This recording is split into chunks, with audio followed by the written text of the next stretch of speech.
అందరికీ praise lord. Welcome to today's finest program. ఈ ఉదయకాలం ఎలా ఉన్నారు? దేవుడు నిన్ను విడువడు అని చెప్పడానికి, దేవుడు నిన్ను వదిలిపెట్టకుండా నీతో ఉంటాడని చెప్పడానికి, దేవుడు నీ లో పాయింట్స్లో ఉండి మిరకల్స్ చూపిస్తూ ఉంటాడు. సో నేను విడువడు అని చెప్తూ ఈరోజు వాగ్దానము చద్దాము. 37వ కీర్తన 28వ వచనం. యెహోవా నీతిమంతులను ప్రేమించును, ఆయన తన భక్తులను విడువడు, వారు నిరంతరము కాపాడబడుతురు. మన ప్రభు మనల్ని విడిచిపెట్టడు.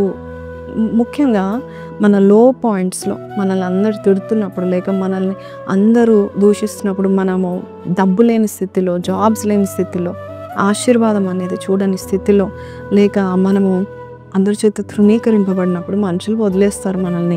మనతో ఎవరు కూడా స్నేహం చేయడానికి ఇష్టపడరు. కానీ ఆయన స్నేహం చేయడానికి మాత్రమే కాదు, నీతో సహవాసం చేయడానికి ఇష్టపడతాడు. స్నేహాన్ని ఒక సిస్టర్ ఉండేది, తనకు చాలా కాలం తర్వాత ప్రెగ్నెన్సీ అందింది. అయితే ఒకరోజు నార్మల్గా చెకప్కి వెళ్తే స్కానింగ్ రాశారు. స్కానింగ్ చేసేటప్పుడు డాక్టర్ చాలా భయపడిపోయి, ఏంటి హార్ట్ బీట్ రావట్లేదు, ఏంటి 3 నెలలు అయిపోయింది కదా, హార్ట్ బీట్ ఉండాలి కదా, ఏంటి ఇంకా హార్ట్ బీట్ లేదు, 24 hours టైం ఇస్తాను, మళ్ళీ రేపు రండి, హార్ట్ బీట్ లేకపోతే బేబీని టర్మినేట్ చేయాలి, బేబీని తీసేయాలి అని చెప్పిందన్నమాట. తను చాలా భయపడింది. ఇదే వాగ్దానం పట్టుకుంది. ప్రభా, నువ్వు నీ నీతిమంతులను ప్రేమిస్తానని చెప్పావు, నువ్వు వాడిని విడవని చెప్పావు నాయన, నేను నిన్ను నమ్ముతున్నాను నాయన. అంతేకాదు వారు ఎప్పుడు కాపాడబడదురా అని చెప్తున్నాను, నువ్వు ఇచ్చింది నువ్వు కాపాడుతావు కదా అని. ఆ రాత్రంతా మొరపెట్టుకొని నెక్స్ట్ డే తన భర్త స్కానింగ్కి వెళ్తారు. అయితే ఆ స్కాన్ రూమ్లో డాక్టర్ మళ్ళొక్కసారి, మరి ఆమె విశ్వాసం ఏంటంటే నిన్న రాలేదు హార్ట్ బీటు, ఇవాళ ఎందుకు వస్తుందని క్యాజువల్గా చూస్తుందంట స్కానింగ్ ఆమె పొట్ట మీద పెట్టి. కానీ సడన్గా సైలెంట్ అయిపోయింది ఆ డాక్టర్. రూమ్ అంతా కూడా ఒక సౌండ్ వస్తుంది, టమ్ టమ్ టమ్ అనే సౌండ్ వస్తుంది. వెంటనే డాక్టర్ ఆశ్చర్యపడిపోయింది. నేను సైన్స్ చదివిన దాన్ని, నేను బాడీ నేచర్ తెలుసుకున్న దాన్ని, నిన్న లేని హార్ట్ బీట్ ఈరోజు ఎలాగ వస్తుంది? ఆల్రెడీ అసలు హార్ట్ బీట్ లేదంటే ఆ బిడ్డ బతకదు అనుకున్నప్పుడు ఈరోజు ఎలాగ పుడుతుందని చాలా ఆశ్చర్యపడిపోయి ఆమె ఒకటే అన్నది, this is the miracle of God అని చెప్పింది. వెంటనే స్నేహ సిస్టర్ తన ఇంటికి వెళ్ళి దేవుని బహుగా స్తుతించింది. కొన్ని రోజుల తర్వాత ఒక చక్కని బిడ్డ, హెల్దీ బేబీకి మరి తల్లి అయింది.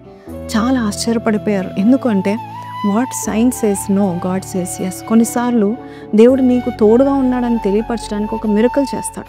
ఎదుటి వారు చూసి నిజంగా దేవుడు వీరికి తోడుగా ఉన్నారు, ఆ డాక్టర్ కూడా చెప్పింది, దేవుడు తోడుగా లేకపోతే, దేవుడు చేయకపోతే ఇది జరగదు అని చెప్పింది.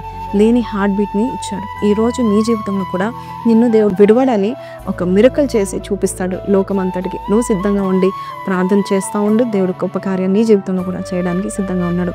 పరిశుద్ధుడా, మహోన్నతుడగు తండ్రి, ఈరోజు విన్న వాక్యాన్ని బట్టి నీకు వందనాలు. నీ బిడ్డల్ని నువ్వు విడిచిపెట్టవని నాయన ఒక ప్రూఫ్గా నువ్వు వారికి ఒక బ్లెస్సింగ్ ఇస్తున్నందుకు నీకు వందనాలు నాయన. వారు అయ్యా ఎంతమంది విడిచినా, ఎంతమంది కాదన్నా, అయ్యా ఇది జరగదని ఎంతమంది డాక్టర్స్ సహితం ఎంతమంది చెప్పినా, నీవు వారిని విడవనాడకుండా వారి పిల్లల్ని వారిని నువ్వు కాపాడతావని చెప్పిన వాగ్దానం బట్టి నీకు వందనాలు. నీతిమంతులను ప్రేమించే దేవుడు మాకున్నాడు, నీతిమంతులను విడిచిపెట్టే తన భక్తులను విడిచిపెట్టడనే దేవుడు మాకున్నాడని నమ్ముచున్నాం నాయన. ఈరోజు ఎవరైతే నా దేవుడు నన్ను విడిచిపెట్టాడని అనుకుంటున్నారో, అయ్యా తన భక్తులను విడబోడు అని చెప్పిన వాగ్దానం బట్టి నీకు వందనాలు తెలియపరుస్తూ, వారి జీవితంలో కూడా ఒక అద్భుతము చేసి వారిని నేను విడిచిపెట్టలేదని చూపించమని యేసు నామములో అడిగి వేడుకొంచున్నాం తండ్రి, ఆమెన్. సో ప్రైజ్ లార్డ్ అండి. I hope you understood the meaning of this verse. దేవుడు నేను విడిచిపెట్టకుండా ఒక మిరకల్ చేసి నేను వీరిని విడవలేదని చూపిస్తాడు. సో దేవుడు నీకు అలాంటి కార్యం చేయనుగాక. సో ఈరోజు చూసిన మిరకల్ బట్టి, when doctor said no heart beat, God said I'm still there. అలాగే మీ జీవితంలో కూడా కింద కమెంట్లో పెట్టండి, God is still with me అని పెట్టండి. May God bless you. Have a blessed day. Praise lord.